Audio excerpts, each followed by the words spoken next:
Right, so this is the first of the new style videos. Not really much to it, so we're gonna get started. Standard pull day.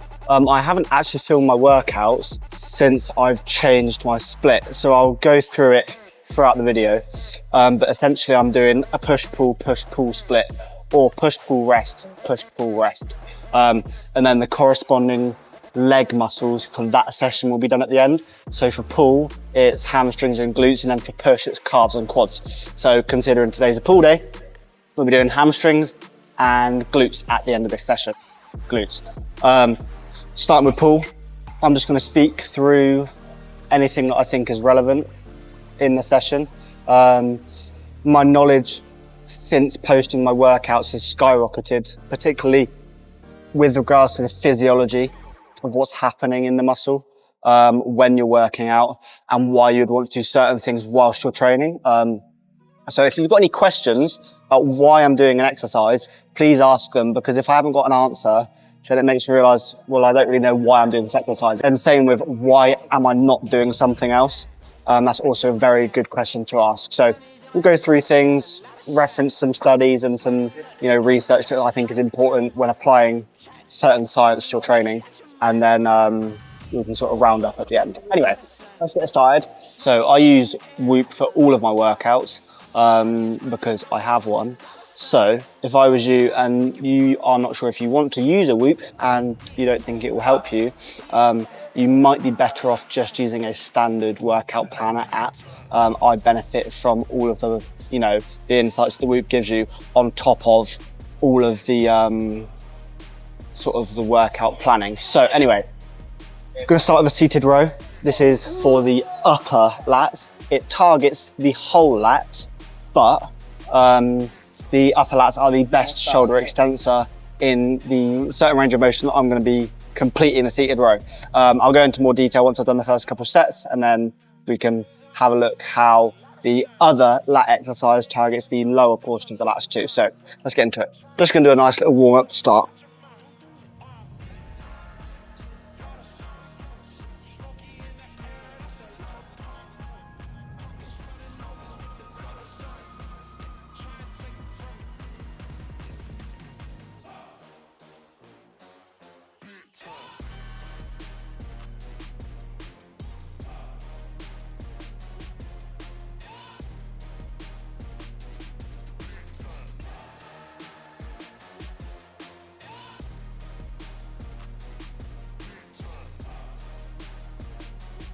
Did about 10 on that, I think.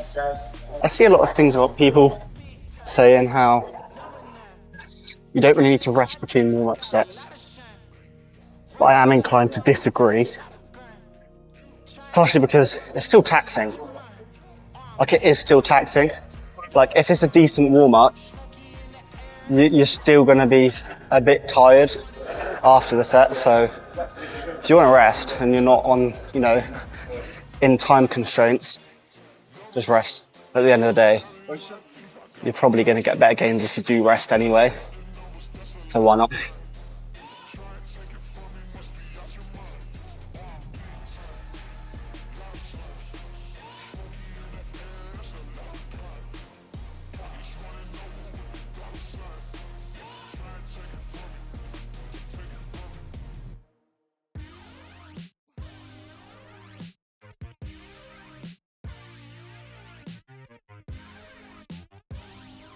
Alright, well, that was probably 7 proper sets.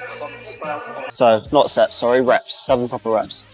I did go for an 8, but I didn't really know why. Sort of felt a little bit pointless. But anyway, so the main thing is, so when trying to target different parts of your lats, if you do really want to, and at the end of the day, it doesn't really matter in terms of targeting them, but for exercise redundancy, it does matter. Because you could do 2 exercises for your lats that you don't know both bias the lower fibers of the lat, so the lumbar fibers with the inferior fibers. So that'd be something like a lat pull down in pure frontal plane, so your arms are coming straight down by your side. You're not really biasing the whole, or you're not recruiting the full motor unit pool of all the fibers of the lats, if that makes sense. So from a redundancy perspective, doing exercises or two different exercises where one biases the upper fibers, one biases the lower fibers, you will be better off in the long run. And I think that comes down, or I think that applies to all muscles, really. All muscles that can be separated by distinct regions. I think it's fairly obvious that lats have superior, medial and inferior fibers, same with the chest, but it's more separated by clavicular, sternal and then costal fibers. But again, it applies the same way. So just having that in your mind when you're choosing exercises to do, it will benefit you in the long run to help you avoid redundancy. So if I was you, I would just do one upper lat bias exercise, one lower lat bias exercise. And then if you want to do more for fun and your body can take it and you don't accumulate unnecessary levels of fatigue and you can still recover in time for your next session where you train your lats again, then by all means do it. That's what I do. I'll probably do 2 purely frontal plane lat exercises, 1 purely sagittal plane exercise, which is this one where I'm pulling straight in front of me, just because I like the other frontal plane exercise I do, which is literally just sat on a bench and you do this with the cable.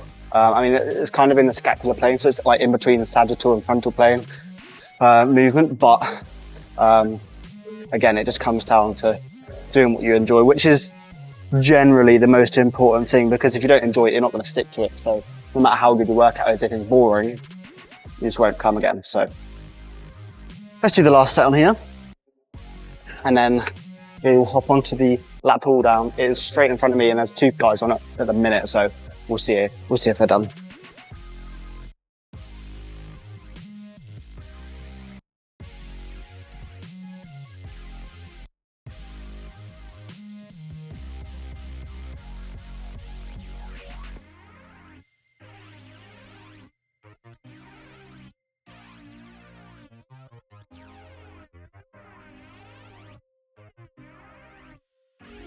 Keeping it smooth. So let's go on to, we'll wait for the lat pull down. How does that attach? Oh, spot on. Oh, isn't it nice when people don't clean the fucking stuff? Bit annoying. Anyway, so this was the regular lat pull down. Again, this is sort of lower lat fiber bias. So for this one, I mean, I didn't really explain it that well on the last exercise, but basically, the way your muscles decide which, sorry, not your muscles, the way your brain decides which muscles get the most amount of central motor command, which is the signal sent from your brain to essentially recruit motor units in a simple way, is determined by how much leverage that joint has, or sorry, that muscle has to make the movement happen around a joint. So when you look at internal moment arms of movements, you need to be looking at where the muscle has the longest internal moment arm relative to the other muscles that can perform the same movement. Or at least for the lats, because it's quite a big muscle, what fibers of the lats have best leverage compared to the other fibers. That's how you can decipher that doing a lat pull down is for your lower lat fibers, so your lumbar lat fibers, because they insert or originate, sorry, at the lumbar portion of your spine. So taking that into account, doing a lat pull down on this bar, so you're in purely frontal plane, because the lower and mid lat fibers are the best shoulder adductors, which is this movement, so which is your arms coming straight down by your side. your lats lose leverage around here. So 120 degrees, that's around 120 degrees, isn't it? I mean, I'm a bit lopsided now, but you get what I'm saying. And then again, begin to lose leverage around here. So going anywhere further than this point or anywhere further than this point would be stupid, because you're just going to start to reduce central motor command to the actual part of the lat that you want to increase central motor command to. So that is why internal moment arms and looking at where muscles have best leverage or where certain fibers of muscles have best leverage is actually important. So anyway, enough waffle. We've had a warm-up set, so we don't need another one. We will do a warm-up set. I essentially do a warm-up set for the first exercise for that muscle. So we've already done a lat exercise, we're going to warm up again. But when I get onto biceps or when I get onto upper back or rear delts, then I will do a warm-up set. It's just a bit of a, you know, a way to increase the longevity of working out. You don't want to have injuries, you don't want to have, you know, long-term things that put you out of training for a while. So let's start this set, whack the music on, and then see how many reps we get. I can't actually remember what the weight I need to do is, but we will we'll figure it out. I've got it on 79, so we'll see.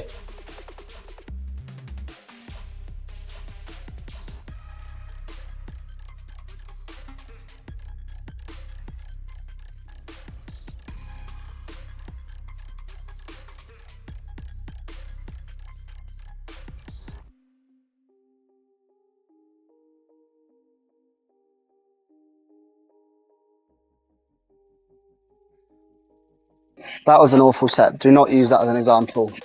I decided to have my hands in the complete opposite position on each side of the bar, but that's right. We did it. We're going to call it 7 because the last one didn't really count. Overall, wasn't a bad set, if I'm honest. It was just towards the end. It was a little bit dodgy, but we'll have a good rest and then wait for the next one. So we're going to keep it on 79, but just try and get some more even grip on here. Thing is, it's hard to tell when you're doing the lifting straps.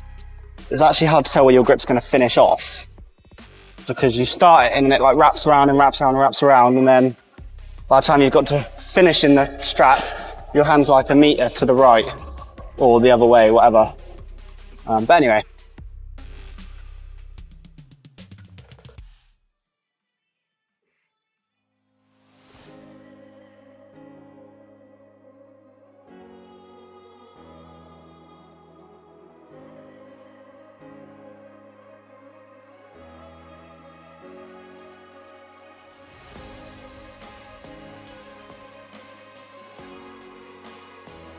Okay, that was, I think it was 7, I want to say. That seems right. Right, so let's move away from the big compounds and get onto the, probably my favourite lat exercise, potentially. But is the biomechanically perfect lat pull down. The biomechanical lat pull down, that's what I like to call it anyway. I don't know if there's, oh no, I think it's the Keenan flat. From Keenan Malloy, I can't remember. Anyway, this is what it looks like. I'll be doing a bigger weight, obviously.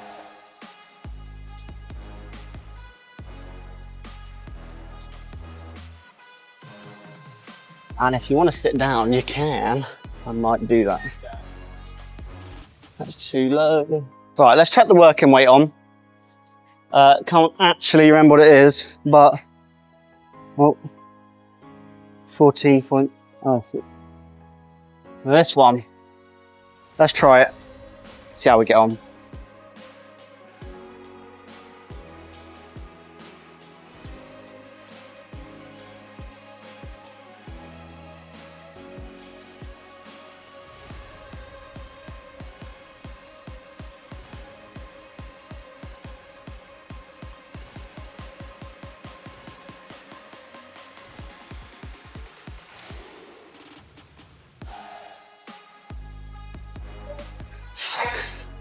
Nice. Okay, so this is literally the exact same principle as the standard lat pull down. Not really going much above kind of even 90 degrees, not really going much above 90 degrees of shoulder adduction, or abduction I should say. If you want to go even higher, you could put it up a couple and then sort of be up here. Maybe get a bit more range of motion. I mean, yeah, let's try that actually. Might be a bit better. But worst case, if it's too high, actually no, that looks perfect. But if it is too high, oh, that's so good. Sorry, I'm getting, anyway, if it's too high, you can literally just start the rep high, like on the first one, set yourself here. Let's say this is where you want to start, and just do the reps up to that point. And the last reps, you just drop it. Makes a lot of sense, I think. So yeah, let's try the next set, or the other arm, I should say. And then I will relay back to you how it feels.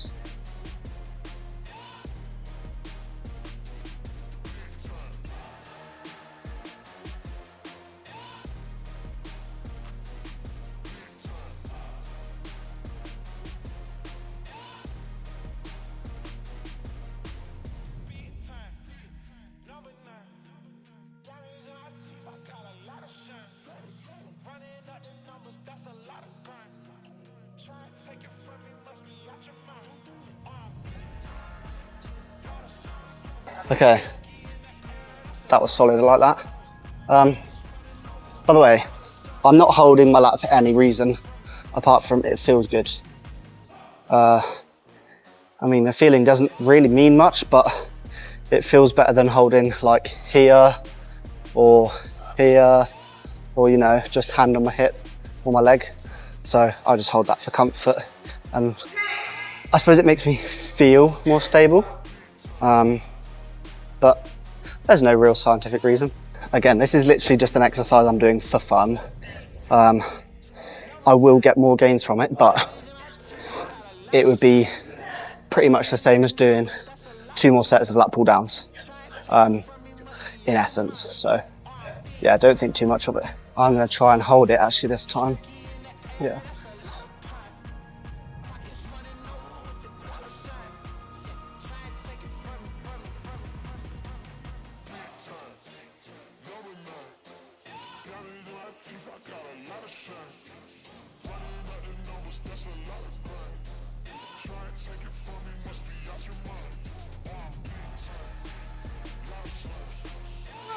Seven. Bosh. Last set.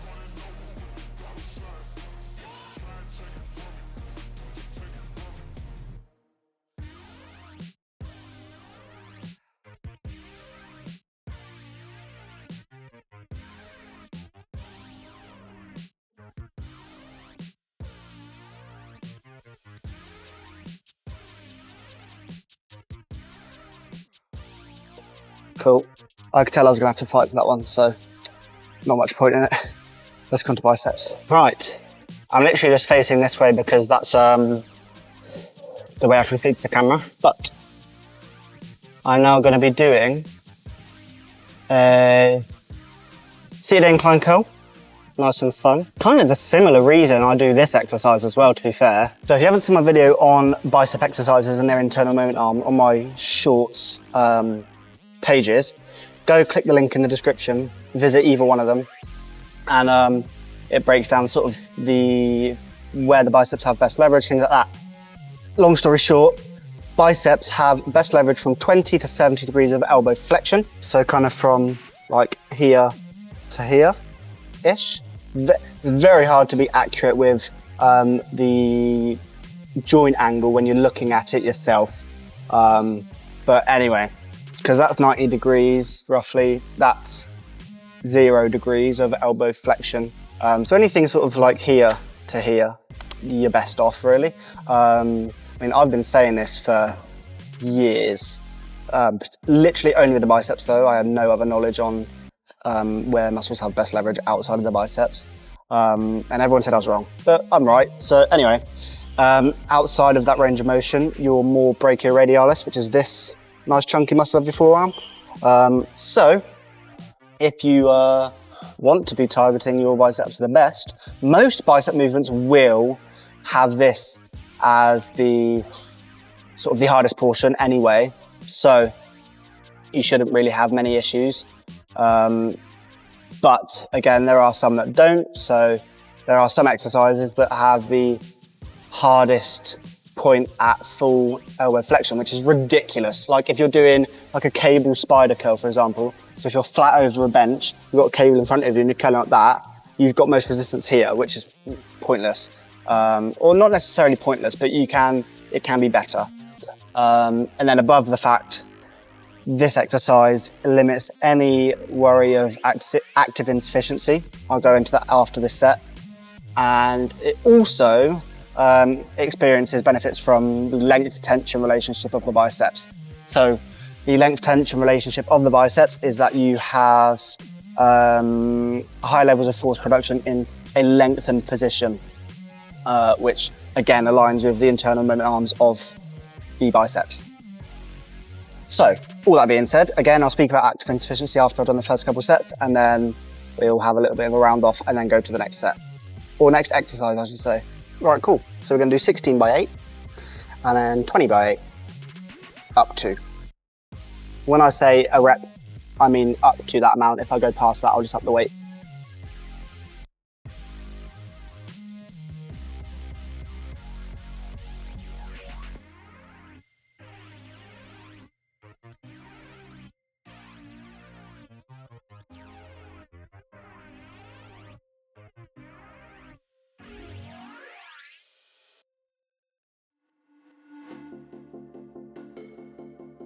Well, I may have just thought of something revolutionary.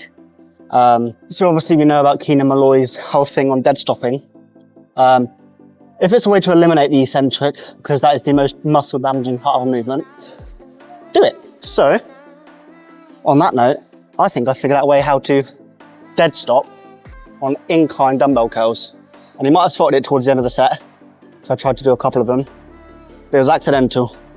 So we're gonna try and do them probably this time with the 20s. That means my reps are probably going to drop significantly, like probably 4. But we'll see how many we get and then I will relay back to you.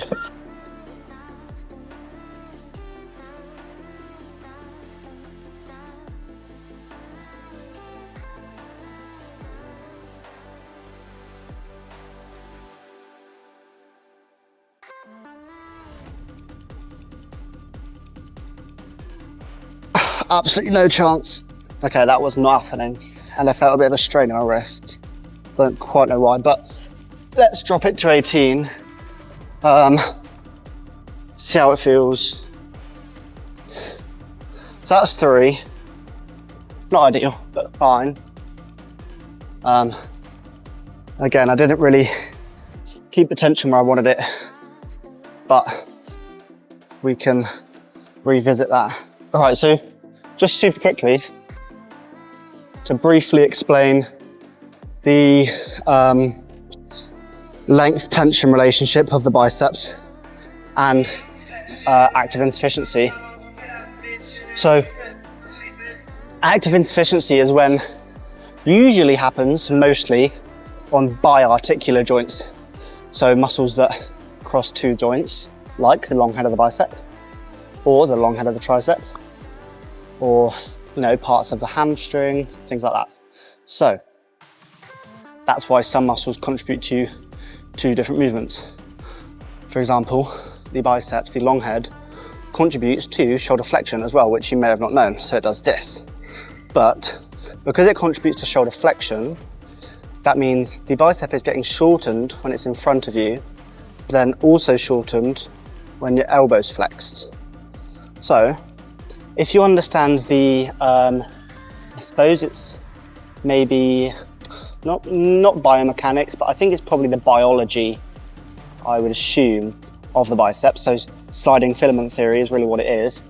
If you understand how actomyosin bridges form, then you'll understand that when the bicep is flexed at the elbow and the shoulder, you are reducing the amount of actomyosin cross bridges that can form, thus reducing the amount of mechanical tension, which obviously aligns with the length tension relationship of the biceps, which is in the descending or the plateau limb of the length tension relationship, which means it experiences more tension when it's in the lengthened position. But on top of that, it aligns with the internal moment arm and where the biceps have best leverage. So I think there's sort of 3 very good reasons to believe that the biceps perform best in relatively, I wouldn't say high, I would just say slight levels of shoulder extension. So shoulder extension is when it's behind you, when your arm's behind you, and then shoulder flexion is when your arms are in front of you. So your bicep performs best in slight levels of shoulder extension and up to around 90 degrees of elbow flexion. 3 very good reasons to believe in that. It's not even a thing to believe in. It's like heavily backed by science, heavily backed by the research, heavily backed by the current literature. But as well as that, it's backed by literature that's been around for almost 50 years. Like even in the 1970s. Up from then, there is research supporting that. So if you want to be in the comments and say it's wrong, you can, but you're wrong. Sorry. Anyway, let's try the 18s now. See what we get. I'm going to be dead stopping again, giving it a try, and then we'll see what happens.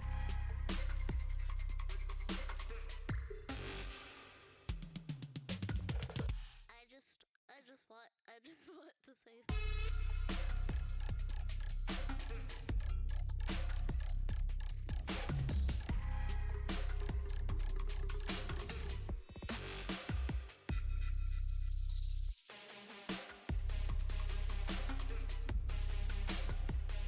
That was very good. I was a lot happier with that. I keep getting a bit of like elbow travel, so my elbow kind of drops back to make the movement a bit easier. Very hard to get out of that habit, but I'm trying my best.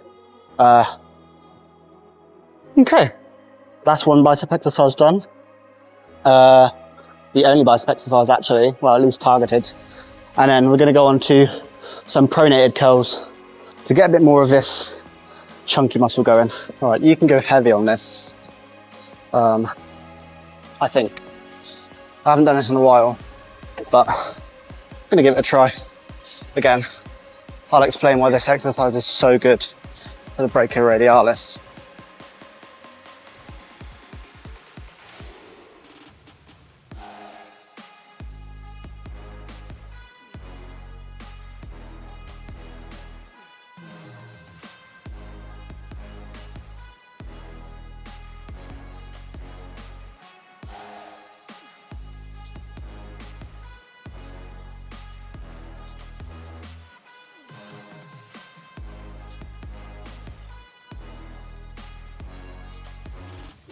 Right, sorry, but that was getting too easy. I got to 9. It's getting a bit ridiculous. So we'll go to 24.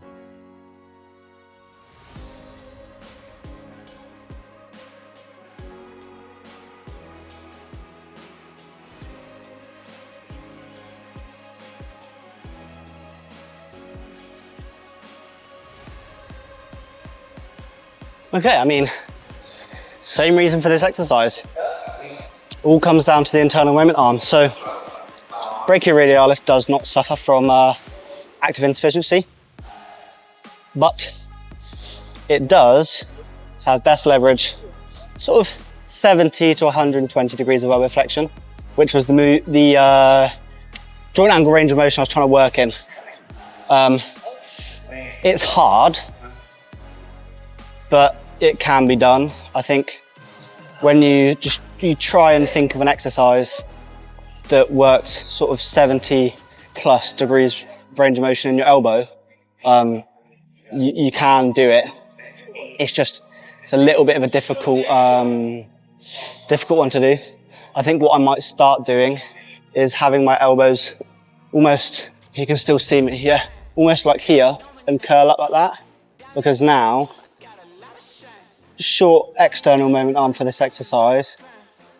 Now it's long, and that's where the leverage peaks for the brachioradialis. So that might be something I look at doing, but also it's going to be difficult to keep the brachioradialis so isolated if I'm also keeping my elbows back.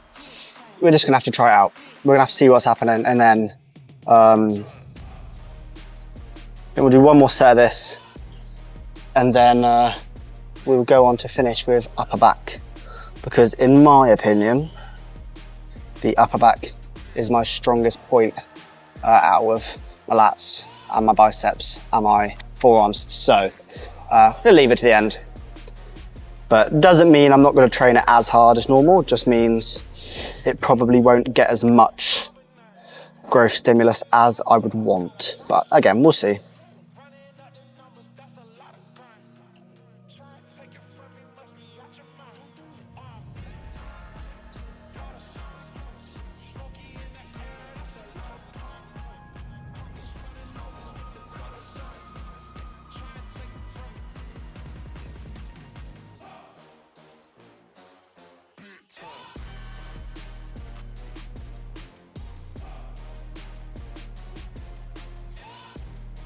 Well, I've just realised that will not be in shot. Sorry about that one. Let's do upper back. Right, so moving on swiftly to upper back. This is quite possibly, I mean, it doesn't, does rear delts count as upper back? I don't know.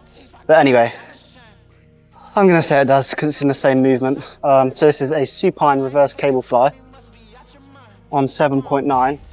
This is probably the best in terms of stability rear delt exercise you can do. If you add in a little bit of scapular retraction, it can be a good upper back exercise too, but there are better upper back exercises. So exclusively for rear delts, this is elite. I just need to check the height is right and get started.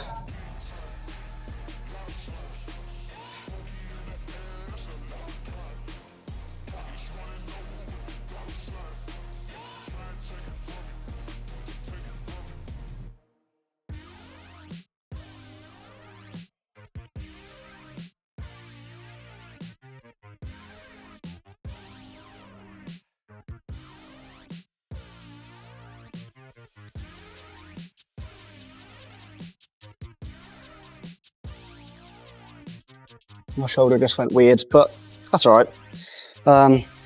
As you can tell, extremely stable exercise. Very good for hitting your rear delts. As if it's something you struggle to hit, it's a good one. Okay, little rest. One more set, and then we'll go on to the final. No, it's not the final exercise. So I've got hammies to do at the end too. Lovely. Okay, sometimes I forget I'm actually filming, but there's actually not really much behind this exercise apart from extremely stable and hits your rear delts because of the movement you're doing. That's all it is. Literally, I mean, rear delts are a very simple muscle to train, but people don't train them enough. So, yeah. But also, on average, they do have one of the lowest potential for growth in terms of fibre type composition. So they are on the lower end of high or fast twitch fibres, and obviously they're more prone to growth. So you might struggle to grow them similar to calves. But, you know, train them as hard as every other muscle and then you'll be fine. But just people tend to not train them as hard as other muscles. But anyway, last set.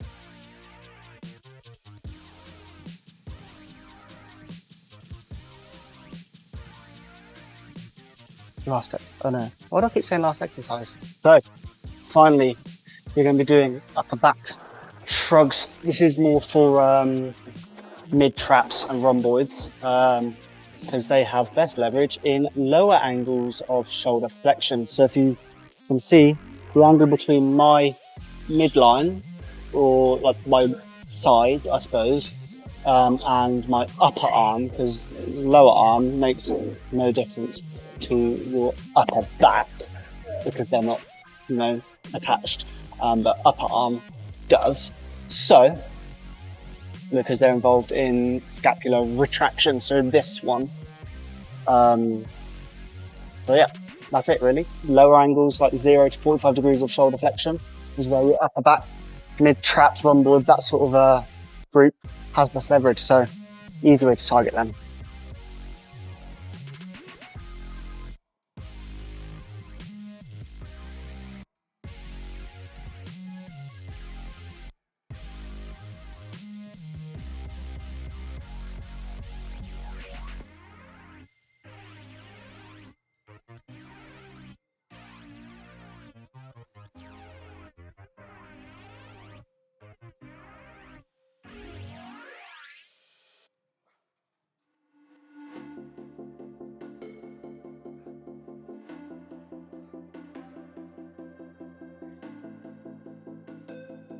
Okay, very simple. 45 extensions. 2 sets of these and then we'll be done. Don't worry, on my next hamstring, or full session I should say, I do knee flexions for the hamstrings. But for this session, at the end of the week, it's hip extensions.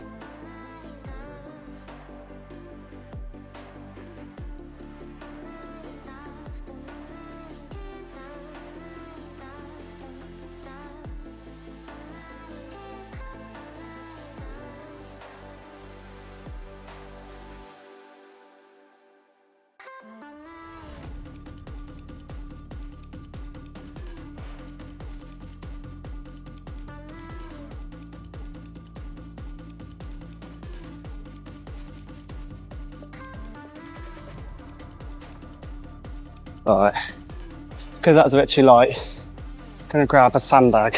That's 25 kilos, and we're gonna try this for the final set. Well, that is great. In fact, I can hold it like this.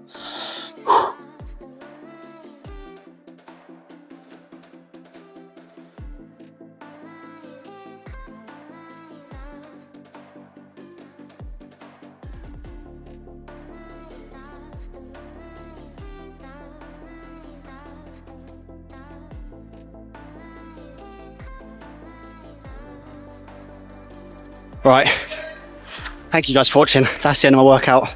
If you like this video, make sure you comment down below. Let me know what you want to learn, how it applies to my training. That's what I'm going to be covering now.